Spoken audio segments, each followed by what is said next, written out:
the first time in several years where it is one guy who's the big star for WWE, the Stone Cold, the John Cena, whoever it is, and that guy's name is Cody Rhodes. What is going on out there, world? It's your boy Tommy on the spot for Watch Along Wrestling. Hopefully everyone is doing well and staying safe.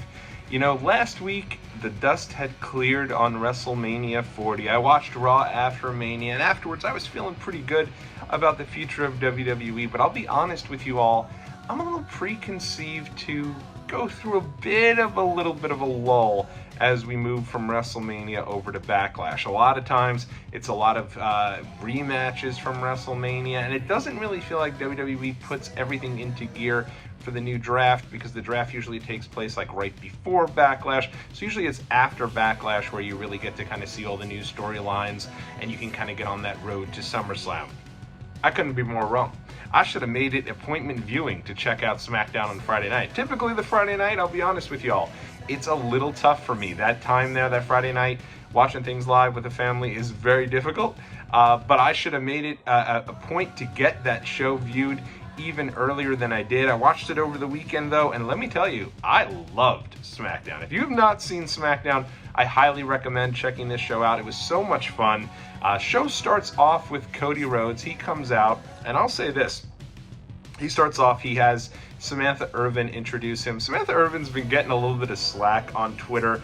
I don't quite get it. I mean, I understand that folks feel like the announcer should be a completely unbiased party and shouldn't be so emotional, but like if you watch UFC, Bruce Buffer gets super into when there's a brand new champion.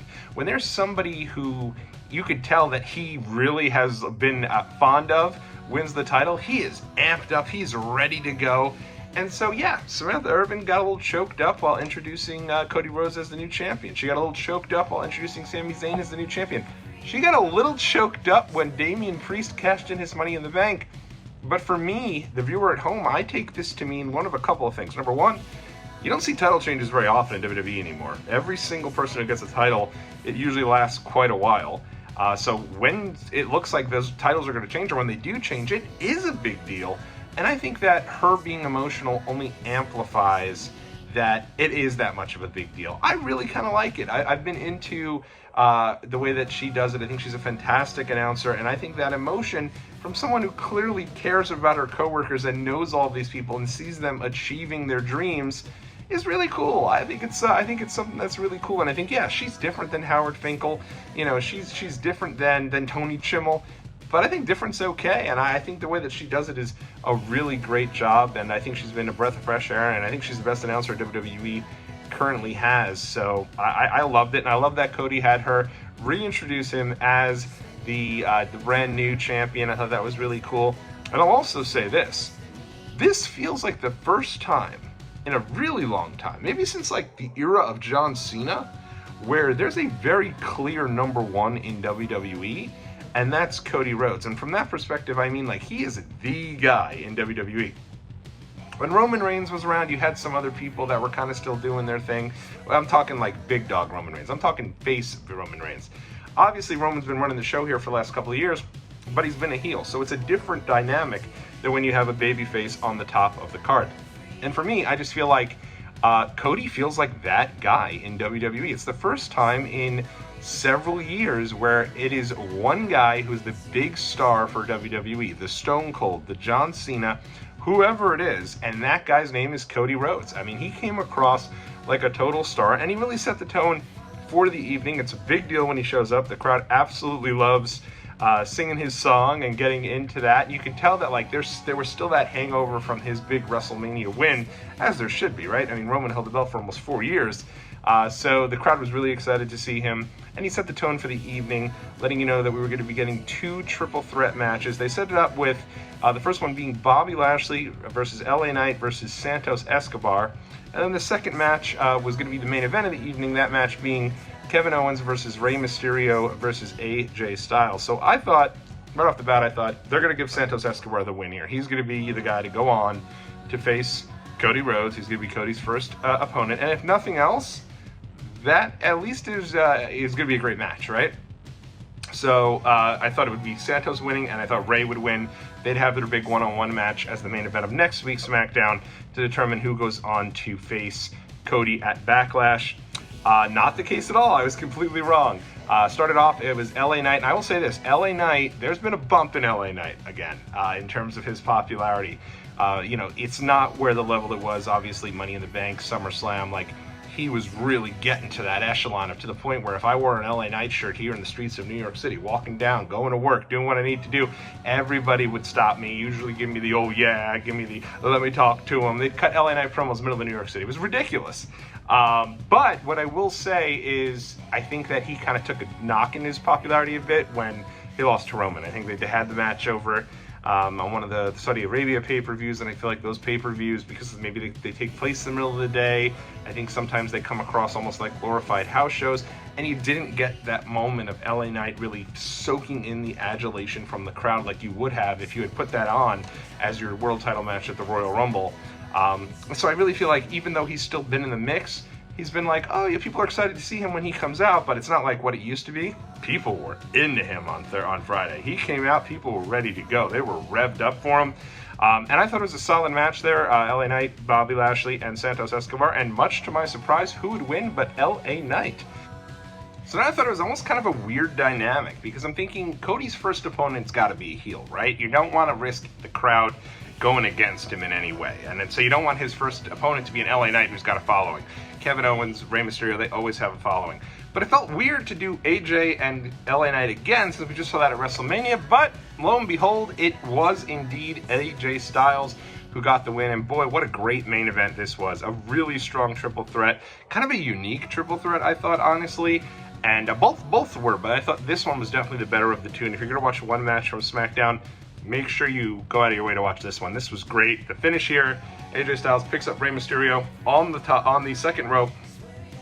Styles clash off the second rope onto a prone Kevin Owens, rolls immediately into the pinning combination there and pins Rey Mysterio. It was smooth as can be, and I'm excited for it. I think it's going to be a lot of fun next week. The WrestleMania rematch on SmackDown, LA Knight versus AJ Styles. Winner goes on to face Cody. I'm thinking it's going to be AJ Styles, which is interesting because AJ was also the first opponent for Seth Rollins on both of his title runs. No, I guess it wasn't. No, Baron was the first one, but on his last title run, his first pay-per-view main event was against AJ Styles. So interesting that going back to AJ, but you can never go wrong with AJ Styles. He's great in ring. Maybe they throw us a curveball and they go with LA Knight. Who knows? But that should be fun and gets you going for something next week on SmackDown. Now, while those matches were great and I loved everything involving the world title, the big thing about SmackDown, and probably the biggest segment that everyone's talking about, is the next phase of the Bloodline that was debuted on this show. And I'll tell you right now, I was very surprised. This caught me off guard, even seeing Paul Heyman come into the ring with Solo and Jimmy Uso. I guess in my mind, I figure it's going to be a while before we see Roman Reigns, right? And if I'm being honest, I'd be surprised if we see Roman Reigns again in 2024. And I know that's going to be a long time, and maybe I'm wrong. Maybe he does come back around SummerSlam or sometime thereafter, but I think it's going to be a bit. And so it's kind of like, where are we at with the Bloodline? Obviously, The Rock is going to be gone. He's off to Hollywood. He made it clear he's going to be gone for a bit, but at some point he'll be back, and he's coming for Cody Rhodes. So I wasn't too sure what we were going to do with the Bloodline. So seeing them come out here, I was definitely intrigued. And another piece of this, another reason why, is because I figured, why not, if you were going to do such a big storyline, do it on the Monday night after Raw. That's where you kind of set everything up for the future. But obviously things have changed. Now they want people to continue to tune in, even to the SmackDown after WrestleMania and thereafter. And so this storyline, I think it was done very well. Solo immediately grabs the mic, and this is obviously surprising because I don't think we'd heard him speak on the mic since he did his whole deal with John Cena, where John Cena kind of embarrassed him and said, hey, we've been waiting for so long to have you speak, and this is what we get. Not much here, nothing to really sink your teeth into. And then obliterated him, embarrassed him, and then Solo quashed him in the pay-per-view, so it didn't even make much sense there to just destroy Solo if he was going to get the big win anyway. Anyway, that's another story for another time. In this segment, Solo came across great. Grabs the mic, looks over at Jimmy Uso and Paul Heyman and says, hey, we're the Bloodline. We have to start to hold people accountable for losses. I think it's something you're going to start to hear about later on, because Jimmy wasn't the only member of the Bloodline to lose at WrestleMania. Obviously, Roman Reigns was as well. So he goes ahead, he basically says, Jimmy is the one who lost, and so he gives Jimmy this big hug. He says, "I love you, you're my brother." And who pops out of the crowd but Tama Tonga, the son of Haku. And that's the only thing they said about him, which I thought was interesting, because Tama Tonga obviously is one of the founding members of the Bullet Club. It was Finn Balor, Carl Anderson, Bad Luck Fale, and Tama Tonga. So right now, Tama Tonga becomes the third or the fourth of the original members of the Bullet Club to be a part of WWE. And they've been acknowledging other federations, other leagues, whatever, other companies. So I was surprised to hear them not mention the Bullet Club at all, and instead just announce Tama Tonga as Haku's son. He comes in. I was like, wow, this to me came out of nowhere. I wasn't even sure. I'd heard maybe that he had signed, but I hadn't heard too much. So I thought this was just really cool. He shows up. They both lay out Jimmy Uso. And what was really interesting to me kind of goes back to what Matt Hardy used to say about the Hardys, was no one ever wanted to see them fight. Everyone wanted to see the Hardys together, and obviously that is the case here with the Usos. I think that was probably one of the more... I think the match everyone was most disappointed with at WrestleMania. I don't think it was a terrible match, but just I think going into it there was so much hype. You thought you'd get more out of Jimmy versus Jay. But when Jimmy was laid out here on SmackDown, people were yeeting, people were looking for Jay Uso. They wanted him to come out there and immediately save Jimmy and go back to the Usos. And, for me, I think it's interesting. I don't know where they're going to go with it, but it definitely looks like Solo is now the leader of the Bloodline. It reminded me of Triple H taking over DX right after WrestleMania 14. Solo, not only did he look great in this role, but then he goes over to Paul Heyman. He kind of pulls him back in to there to say, hey, you're sticking with us, wise man. You're with us now. We're the new Bloodline. They all put up their ones, and then Paul kind of grabs the phone and he says, Roman, you got to call me. And then, boom, Solo takes the phone. This was, I think, the most impactful piece. Takes the phone, throws it on the floor, stomps on the phone, as if to say, hey, we're done with Roman as well. That's how I took it. Like, Bloodline is finished with Roman. Now let's see what happens when Roman Reigns eventually comes back. But I'm very interested to see what they do with the Bloodline moving forward here with Solo now. Solo Sikoa, people say, hey, he's never had a match at WrestleMania in his 3 years there. That's true, but he's been a part of 2 WrestleMania main events now. So he certainly is right there in the mix and has been, taking a seat, watching Roman for all this time, right? Watching the Usos for all this time. I haven't been blown away by his matches, but I think at this point I'm really interested to see kind of where they go and how he does here as what it looks like to be the new leader of the Bloodline. Though I do think eventually it's going to macro up to The Rock being the new leader of the Bloodline. So very, very interesting, and I thought it was really great. So that was the segment for me. Swig of water for the working man. Also on this show, Bayley came out and was immediately, kind of said she was ready to lay out an open challenge. Interrupted by Tiffany Stratton. I figured you'd get Tiffany. I thought it was going to be on Raw, but I figured Tiffany Stratton was going to be someone they'd really be focused on coming out of WrestleMania. Going into WrestleMania, I think she had a ton of momentum, and they didn't do anything with her. She wasn't on the show at all. So I figured, all right, it's not going to be too long before they do something with Tiffany Stratton moving forward here. They clearly got good plans for her. She clearly has a bright future. So I thought, okay, that makes a lot of sense for her to be that first challenger for Bayley. But hold the phone, because again, they threw me another curveball on this show. That's why I love the show so much. I feel like I have a pretty good, finger on the pulse of all things WWE and their booking. But again, I was completely, out to lunch on this one. Bayley did say that while she laid out an open challenge, she was actually hoping to defend the title against Naomi. So this set up a match between Naomi and Tiffany Stratton, and Naomi got the win. Big win for Naomi, which I love to see, because honestly, I felt like she had a ton of momentum behind her. She had a great moment at the Royal Rumble when she returned. And I feel like she's kind of taken a bit of a back seat, become almost a bit player in a way. And I just think she can do so much more. So I was really excited to see Naomi get the win. And so Bayley's first challenger will be another babyface, kind of a battle of respect. It's going to be Bayley defending the title against Naomi. And I think that's going to be a really good match. And I think it's also good that you hold off a little on Tiffany Stratton getting to that level with Bayley, because I think when she gets there, she's going to be a great challenge for her. There's no reason to rush it. Again, she's super young, and she's got a lot there. So let's see when she eventually gets there. I could even see that match being a match later down the road, maybe even at a SummerSlam. But for now, I think Bayley and Naomi are going to have a great match. I'm ready for that. It's going to be a good one. Also, if we're talking about the women's division, another big part of this show, I thought was really well done. The team of Bianca Belair teaming with Jade Cargill to defeat the team of Piper Niven and Chelsea Green. And while I love Chelsea Green and Piper Niven, I would have certainly hoped for them to continue to get a bigger spotlight here rather than just kind of a throwaway comedy act. At the same time, I do think that Bianca and Jade looked awesome. They looked really great. And for me, you know, I'm excited to see what they do here as a tag team. I think it makes a lot of sense. Bianca's awesome, and she's kind of been in her role now for a while. She's almost a veteran, which is crazy to see. So as Jade kind of assimilates herself to the WWE system, it makes sense for the two of these women to be a tag team and play off of each other. And Jade kind of learning under Bianca's tree, though no one will really notice because of the fact that Jade has such a big star aura presence around her as well. And so I do expect Bianca and Jade to turn their sights to the team of Kairi Sane and Asuka for that tag team championship. And I think it's great to actually have a couple of tag teams here going for that title. I don't think WWE's ever quite done enough with that women's tag team championship. If you're going to have the belts, let's actually try to have a bit of a division. So I think it's going to be great. I'm really looking forward to seeing where Bianca and Jade go as a team. Elsewhere on the show, Braun Breaker utterly destroyed Cameron Grimes. Kind of sad in a way. I do like Cameron Grimes. I think he can do more, certainly than they've been doing with him. I'd actually think it might be a good idea for him to get drafted back to NXT because I just think on the main roster it hasn't quite worked out yet. And so I'd love to see what he could do. Again, he's another guy, super young. Been around a while, but super young and can still, I think he's gotten, his best years are still way ahead of him. So Braun Breaker, obviously they got huge plans for him. People love him. He looks like $1 million, and he's really super athletic. I think he's really coming to his own. You know, on Twitter I was saying earlier, I think the best thing that happened to Braun Breaker was losing that NXT championship to Dolph Ziggler.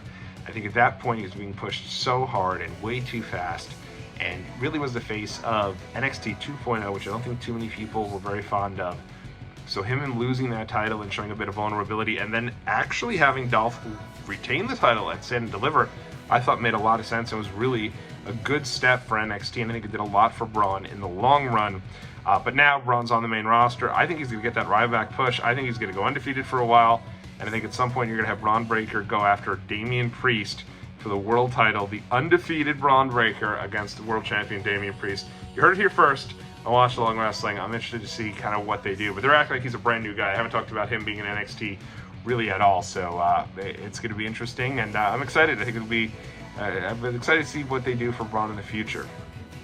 And then lastly, I want to just quickly mention, Logan Paul had a great promo. You know, it was good to see Logan Paul. I think it was a pre-tape clearly from like out on his balcony, talking about the Logan Paul Levesque era. Talked about how he had ISO speed on Wrestlemania, and this got 200 million views, and he knows people are not happy. He's still U.S. champ. I liked this a lot because of the fact that it kind of set the stage for eventually having a program with Randy Orton one-on-one, which I think probably makes the most sense for where they're going to go, whether that be a Backlash or one of these other shows that are coming up. There's so many big shows coming up.